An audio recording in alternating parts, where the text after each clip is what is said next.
You ever notice how every time a Republican takes office, the Democrats start acting like it's the end of the world? I mean, the minute we cut taxes or trim the budget, they start screaming that the sky is falling.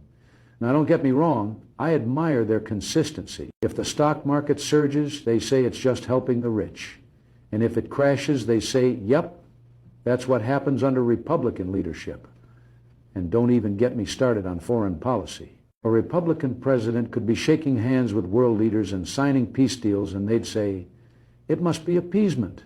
But the minute there's tension overseas, they rush to the nearest camera like it's Black Friday saying, see, we told you the world would catch fire if he was in charge. Now, I've always said, it's fine to disagree on policy. That's democracy.